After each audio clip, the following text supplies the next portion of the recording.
आज की daily brief के एपिसोड में मैं आपके लिए दो बड़ी स्टोरीज लाया हूँ। सबसे पहले मैं बात करूंगा बैंक्स के ऊपर ट्रस्ट और सिक्योरिटी की ज़रूरत के बारे में। फिर हम डिस्कस करेंगे एयर पोल्यूशन के हमारे इकोनॉमी और फाइनेंशियल हेल्थ पर इम्पैक्ट को। Welcome to the daily brief, जहां हम मार्केट्स की सबसे बड़ी स्टोरीज और ट्रेंड्स को सिंप्लीफाई करते हैं। मैं हूं आपका होस्ट रोहित अग्रवाला। आज है ट्यूसडे 25 फरवरी। आप हमें स्पॉटिफाई, एप्पल पॉडकास्ट या किसी भी और प्लेटफॉर्म पर सुन सकते हैं। सब लिंक्स आपको डिस्क्रिप्शन में मिल जाएंगे। तो चलते हैं हमारी पहली स्टोरी पर। ट्रस्ट बैंक के लिए एक बहुत इंपॉर्टेंट चीज होती है। जब भी आप अपने पैसे बैंक में रखते हो, चाहे वो सेविंग्स अकाउंट हो या फिक्स डिपॉजिट, आप ये मान के चलते हो कि पैसा सेफ है। ये ट्रस्ट ही है जो बैंक्स को कैपिटल रेज करने का मौका देते हैं, जो वो फिर लोन्स देने, ट्रेड फैसिलिटेट करने और कई ऑपरेशंस के लिए यूज करते हैं। लेकिन ट्रस्ट गिरते ही पूरा बैंकिंग सिस्टम कमजोर हो जाता है। अगर लोगों को ऐसा लगता है कि उनका पैसा वापस नहीं मिलेगा, तो वो तुरंत पैसा विड्रॉ करने लगते हैं। और अगर किसी ने ज्यादा देर कर दी, तो हो सकता है उनको अपना पैसा मिले ही ना। ऐसे सिचुएशन को ही बैंक रन कहते हैं। इसीलिए बैंकिंग सिस्टम में ट्रस्ट को बनाए रखना सबसे जरूरी होता है। अगर हम रीसेंट एग्जांपल्स देखें, तो इंडिया के पीएमसी बैंक और यूएस के सिलिकॉन वैली बैंक के फेलियर्स इस बात का सबसे बड़ा प्रूफ है। इन दोनों जगह डिपॉजिटर पैनिक देखने को मिला, जो एक छोटी सी न्यूज या रूमर से भी फैल सकता है। आज के डिजिटल जमाने में एक वायरल ट्वीट या व्हाट्सएप मैसेज भी डिपॉजिट फ्लाइट शुरू कर सकता है, जो रेगुलेटर से भी ज्यादा तेज होता है। और अगर एक बैंक गिरता है, तो दूसरे बैंक्स पर भी प्रेशर आ सकता है। अब एक जरूरी सवाल ये आता है कि ये ट्रस्ट कैसे बनाए रखें। यहाँ डिपॉजिट इंश्योरेंस का एक बड़ा रोल है।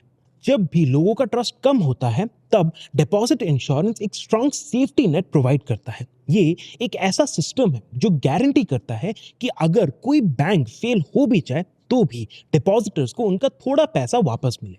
इंडिया में ये काम deposit insurance and credit guarantee corporation या DICGC करता है। ये इंश्योरेंस बैंक्स की दिए गए प्रीमियम से फंड होता है, जो डिपॉजिटर्स के लिए एक छोटा अमाउंट होता है, लेकिन क्राइसिस के वक्त बहुत काम आता है। एक 2017 स्टडी का कहना है कि जब डिपॉजिट इंश्योरेंस भरोसेमंद होता है, तो पैनिक के कारण बैंक रन्स नहीं होते। लेकिन अगर डिपॉजिटर्स को इंश्योरेंस के पे करने की एबिलिटी पे डाउट हो, तो इसका इफेक्ट कम हो जाता है। इसीलिए डिपॉजिट इंश्योरेंस सिर्फ होना ही नहीं चाहिए, बल्कि स्ट्रांग और बिलीवेबल भी होना चाहिए। न्यू इंडिया कोऑपरेटिव बैंक के इश्यूज के बाद ये टॉपिक फिर से डिस्कशन में आ गया है। सीनियर सिटीजन्स और छोटी सेविंग्स वालों के लिए ये इंश्योरेंस और भी क्रिटिकल हो जाता है। ये इंश्योरेंस सिर्फ डिपॉजिटर्स की पीस ऑफ माइंड के लिए नहीं, बल्कि पूरे बैंकिंग इकोसिस्टम की स्टेबिलिटी के लिए भी जरूरी है। इंडिया में डिपॉजिट इंश्योरेंस 1962 में शुरू हुआ, जब डिपॉजिट इंश्योरेंस कॉर्पोरेशन या DIC लॉन्च किया गया। 1978 में DIC और क्रेडिट गारंटी कॉर्पोरेशन को मर्ज करके DICGC बनाया गया। यूएस के बाद इंडिया दुनिया में दूसरा कंट्री था जो ऐसे डिपॉजिट प्रोटेक्शन सिस्टम को इंप्लीमेंट करने वाला बना। तब से लेकर आज तक डिपॉजिट इंश्योरेंस का कवरेज स्टेडीली बढ़ता गया है। 2020 तक डिपॉजिट इंश्योरेंस 5 लाख रुपीस पर डिपॉजिट पर बैंक तक पहुंच गया। अभी के लेटेस्ट डेटा के मुताबिक 97.8% डिपॉजिट अकाउंट इस इंश्योरेंस कवरेज के अंडर आता है, मतलब ज्यादातर लोग कवर्ड है। लेकिन अगर टोटल डिपॉजिट वैल्यू देखें, तो सिर्फ 43.1% डिपॉजिट्स ही इंश्योर्ड है, मतलब जिनके अकाउंट्स में ज्यादा पैसा है वो अभी भी रिस्क में है। पर क्या 5 लाख रुपीस का इंश्योरेंस अमाउंट काफी है या इस लिमिट को बढ़ाना चाहिए? आरबीआई के deputy governor M Rajeshwar Rao का कहना है कि considering multiple factors like growth in the value of bank deposits, economic growth rate, inflation, increase in income levels, etc., a periodical upward revision of this limit may be warranted. दुनिया के दूसरे देशों से compare करें तो India का coverage अभी भी काफी कम है। यूएस या ऑस्ट्रेलिया में इंश्योर्ड अमाउंट लाखों डॉलर्स तक जाते हैं। तो सही इंश्योरेंस अमाउंट क्या होना चाहिए? एक कैरेज रिपोर्ट में 4 तरीके बताए हैं जिससे करेक्ट डिपॉजिट इंश्योरेंस लिमिट निकाली जा सकती है। पहला तरीका है global benchmarks. International association of deposit insurers या IADI का कहना है कि इंश्योरेंस को अकाउंट्स का 80 to 90% और टोटल डिपॉजिट्स का 20 to 30% कवर करना चाहिए। इंडिया में अभी 98% अकाउंट्स कवर्ड है और टोटल डिपॉजिट्स का सिर्फ 43.1% कवर्ड है। तो इस मेट्रिक के हिसाब से तो हमारे डिपॉजिट सेफ है। दूसरा तरीका है पर कैपिटा GDP के हिसाब से कैलकुलेट करना। अगर हम पास्ट ट्रेंड्स देखें, तो डिपॉजिट इंश्योरेंस का लिमिट पर कैपिटा GDP के कंपैरिजन में कम होता जा रहा है। सेम रेशियो रखा जाए तो इंश्योरेंस लिमिट और बढ़ना चाहिए। तीसरा तरीका है इन्फ्लेशन एडजस्टमेंट का। 5 लाख रुपीज का लिमिट 2020 में सेट किया गया था। तब से लेकर अब तक इन्फ्लेशन बढ़ चुका है, तो लॉजिकली इसका लिमिट भी एडजस्ट होता रहना चाहिए, वरना लोगों के डिपॉजिट्स तो बढ़ेंगे पर फेलियर के बदले उनको मिलने वाले कवरेज का वैल्यू कम होता रहेगा। चौथा और आखिरी तरीका है cross country comparison. US, Japan और ऑस्ट्रेलिया जैसे देशों में डिपॉजिट इंश्योरेंस इंडिया से काफी ज्यादा है, पर डायरेक्ट कंपैरिजन गलत हो सकता है क्योंकि हर कंट्री का फाइनेंशियल सिस्टम अलग होता है। अब अगला सवाल ये आता है कि अगर डिपॉजिट्स इंश्योर करने ही हैं तो क्या सारे डिपॉजिट्स इंश्योर्ड होने चाहिए? उज्बेकिस्तान जैसे कुछ देशों में 100% डिपॉजिट इंश्योरेंस दिया जाता है, मतलब जितना भी पैसा बैंक में है वो पूरा इंश्योर्ड होता है। लेकिन क्या ये सही अप्रोच है? अगर सब कुछ इंश्योर कर दिया जाए तो ये एक बड़ा लायबिलिटी बन सकता है। अगर कोई बैंक फेल हो जाए तो पब्लिक मनी प्राइवेट बैंक्स के लॉसेस कवर करने में लग जाते हैं। मॉरल हजार्ड भी एक प्रॉब्लम है। जब लोगों को लगे कि उनके पैसे पे कभी रिस्क नहीं है तो वो ज्यादा रिस्की बैंक्स में भी बिना सोचे पैसा डाल सकते हैं। इससे बैंक्स और ज्यादा केयरलेस हो सकती है। जैसे आरबीआई डेप्यूटी गवर्नर ने कहा, एक टारगेटेड इंश्योरेंस प्लान बनाया जा सकता है जिसमें सीनियर सिटीजन्स या स्मॉल डिपॉजिटर्स को एक्स्ट्रा कवरेज मिले, लेकिन लार्ज स्केल डिपॉजिटर्स के लिए नहीं। लेकिन डिपॉजिट इंश्योरेंस फ्री नहीं होता। बैंक को हर 100 रुपीज के डिपॉजिट के लिए एक प्रीमियम पे करना पड़ता है। ये कॉस्ट बैंक्स अल्टीमेटली कस्टमर से रिकवर करते हैं, या तो लोअर इंटरेस्ट रेट्स के फॉर्म में या हायर सर्विस फीस के थ्रू। अब तक इंडिया में एक फ्लैट प्रीमियम सिस्टम चला है, मतलब सारे बैंक्स एक ही रेट पर प्रीमियम देते हैं। ये प्रीमियम एक समय में 0.05 रुपीज पर 100 रुपीज हुआ करता था, मगर ये 2020 तक 0.12 रुपीज पर 100 रुपीज तक बढ़ गया। प्रॉब्लम ये है कि ये फेयर नहीं है। जो बैंक्स ज्यादा रिस्क ले रहे हैं उनको भी वही प्रीमियम देना पड़ता है जो एक सेफ बैंक को देना पड़ता है। दुनिया के 55% डिपॉजिट इंश्योरेंस सिस्टम एक रिस्क बेस्ड प्रीमियम फॉलो करते हैं, जिसमें जो बैंक ज्यादा रिस्की है उनको ज्यादा प्रीमियम देना पड़ता है। तो अब आगे क्या हो सकता है? डिपॉजिट इंश्योरेंस एक टाइट रोप वॉक है। अगर कम कवरेज दिया जाए तो पैनिक का रिस्क बढ़ जाता है। अगर ज्यादा कवरेज दिया जाए तो बैंक्स और डिपॉजिटर्स केयरलेस हो सकते हैं। कोई परफेक्ट फॉर्मूला नहीं है, लेकिन कुछ ऑप्शन जरूर है। कवरेज लिमिट बढ़ाया जा सकता है। इन्फ्लेशन के हिसाब से इंश्योरेंस लिमिट एडजस्ट करना चाहिए। कुछ वल्नरेबल ग्रुप्स जैसे सीनियर सिटीजन्स और स्मॉल डिपॉजिटर्स को एक्स्ट्रा प्रोटेक्शन दिया जा सकता है, और रिस्क बेस्ड प्रीमियम सिस्टम भी इंट्रोड्यूस किया जा सकता है। आज के टाइम में इंफॉर्मेशन और मिस इन्फॉर्मेशन दोनों बहुत तेज फैलते हैं। डिपॉजिट इंश्योरेंस एक एंकर है जो लोगों को भरोसा देने का काम करता है, पर यह सिस्टम लगातार इवॉल्व होना चाहिए बिना बैंकिंग सिस्टम के फाइनेंशियल डिसिप्लिन को कॉम्प्रोमाइज किए। ट्रस्ट जरूरी है, लेकिन ब्लाइंड ट्रस्ट किसी के भी काम नहीं आता। अब चलते हैं दूसरी स्टोरी पर। एक इंटरेस्टिंग लेकिन खराब न्यूज सामने आई है। इंश्योरेंस कंपनीज दिल्ली के लोगों के लिए हेल्थ इंश्योरेंस प्रीमियम्स 10 से 15% तक बढ़ाने के बारे में सोच रही है। इसका रीजन, पिछले विंटर में पोल्यूशन रिलेटेड बीमारियों के क्लेम्स इतने ज्यादा आए कि इंश्योरेंस प्रोवाइडर्स को भी फाइनेंशियल इंपैक्ट महसूस होने लगा। अब इंश्योरेंस पोल्यूशन लेवल्स को एक इंपॉर्टेंट फैक्टर मान के प्रीमियम्स डिसाइड करने का सोच रहे हैं। सीधी सी बात है, अब दिल्ली में रहना एक कोमॉर्बिडिटी बन गया है, लेकिन ये इतना सिंपल भी नहीं है। IRDAI यानी insurance regulatory and development authority of India को इस तरह के प्रीमियम हाइक्स अप्रूव करने पड़ेंगे। इसके लिए इंश्योरेंस कंपनीज को प्रूव देना होगा कि पोल्यूशन और हेल्थ क्लेम्स के बीच एक सॉलिड कनेक्शन है। पोल्यूशन का हेल्थ पे डायरेक्ट इंपैक्ट देखते हुए ये एविडेंस प्रोवाइड करना शायद ज्यादा मुश्किल ना हो, लेकिन ये सिर्फ इंश्योरेंस प्रीमियम्स का इशू नहीं है, बल्कि एक बड़ा एनवायरमेंटल और फाइनेंशियल क्राइसिस भी है। पोल्यूशन का सिर्फ लॉन्ग टर्म इंपैक्ट नहीं होता, बल्कि शॉर्ट टर्म में भी लोगों के वॉलेट्स पे सीधा असर पड़ता है। तो दिल्ली की हवा भला कितनी ही खराब है कि वहां के लोगों को ज्यादा इंश्योरेंस प्रीमियम देना पड़ सकता है। दुनिया का सबसे ज्यादा पोल्यूटेड एयर इंडिया में है। ये हर एक इंडियन यानी पूरे 1.4 बिलियन लोग फेस कर रहे हैं। PM 2.5 पोल्यूशन का लेवल हर इंडियन के लिए अनहेल्दी रेंज में है। और आयरनी ये है कि हमें इस पोल्यूशन के हेल्थ इंपैक्ट का एग्जैक्ट स्केल तक नहीं पता। ज्यादातर रिसर्च अमेरिका और यूरोप में हुआ है, जहां पोल्यूशन इंडिया के मुकाबले बहुत कम है। दिल्ली में विंटर मंथ्स में AQI का लेवल WHO के मैक्सिमम रिकमेंडेड लिमिट से 100 गुना ज्यादा होता है।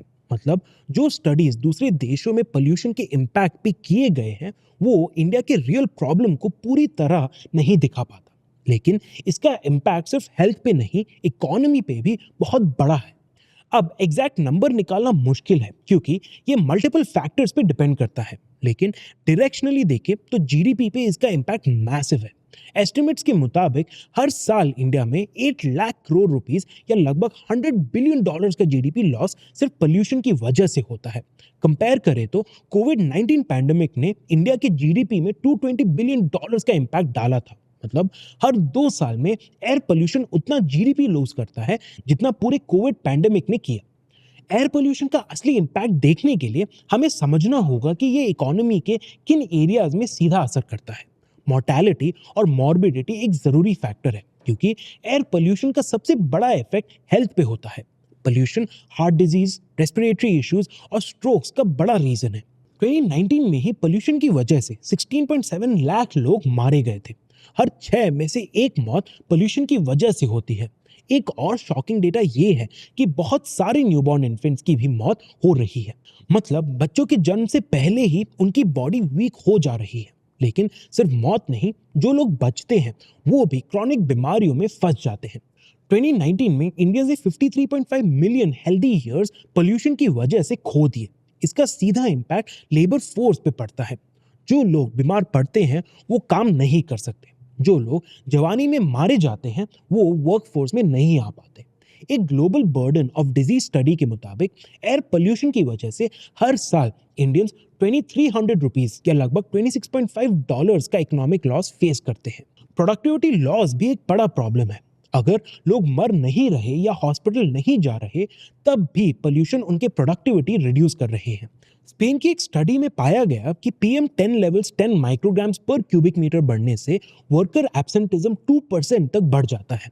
बैंगलोर के व्हाइटफील्ड एरिया में एक स्टडी में पाया गया कि हाई पोल्यूशन के महीने में ऑफिस अटेंडेंस 12% तक गिर जाता है। जो लोग काम पे आते भी हैं उनका प्रोडक्टिविटी 8 से 10% कम होता है। इसका इफेक्ट सिर्फ एम्प्लॉयज पे नहीं, बिजनेसेस पे भी पड़ता है। रिटेल और रेस्टोरेंट जैसे आउटडोर बिजनेसेस को सबसे ज्यादा लॉस होता है। पोल्यूशन सिर्फ ह्यूमंस को नहीं, फार्म्स को भी इफेक्ट करता है। ग्राउंड लेवल ओजोन जो कार्स और फैक्ट्रीज के एमिशन से बनता है वो क्रॉप्स को सीधा डैमेज करता है। पत्ते जल्दी सूख जाते हैं, प्लांट्स कम कार्बन डाइऑक्साइड एब्जॉर्ब करते हैं, ग्रेन साइज और प्रोटीन कंटेंट गिर जाता है और क्रॉप यील्ड 15 to 20% तक गिर सकता है। इंडिया जैसे देश के लिए ये और सीरियस है क्योंकि एग्रीकल्चर हमारे इकोनॉमी का बड़ा हिस्सा है। फार्मिंग को मेंटेन करने के लिए फार्मर्स को और फर्टिलाइजर्स और इरिगेशन यूज करना पड़ता है जो वाटर और सॉइल क्वालिटी डिग्रेड करता है। एयर पोल्यूशन के कुछ हिडन सेकेंड ऑर्डर इफेक्ट्स भी होते हैं। ये तो सिर्फ पोल्यूशन के फर्स्ट ऑर्डर इम्पैक्ट्स थे, लेकिन इसका इनडायरेक्ट इम्पैक्ट और भी बड़ा होता है। टूरिज्म कम होता है, लोग ऐसी जगह जाना पसंद नहीं करते जहां हवा टॉक्सिक हो। मॉन्यूमेंट्स खराब होते हैं, जैसे ताजमहल का येलो होना। मशीन्स और बिल्डिंग जल्दी करोड़ होने लगते हैं। मेंटल हेल्थ और कॉग्निटिव डिक्लाइन होता है, जिससे क्राइम रेट्स भी बढ़ने लगते हैं। एक स्टडी के मुताबिक ये इनडायरेक्ट लॉसेस डायरेक्ट लॉसेस से कई गुना ज्यादा होता है। एक इंटरेस्टिंग अर्बन स्टडी में पाया गया कि लंदन, न्यूयॉर्क और पेरिस की ईस्टर्न पार्ट्स जनरली ज्यादा गरीब होते हैं। इसका reason winds west to east चलती है, तो पोल्यूशन ईस्टर्न एरियाज में सेटल होता है, जो वहां के लॉन्ग टर्म इकोनॉमिक डेवलपमेंट को धीमा कर देता है।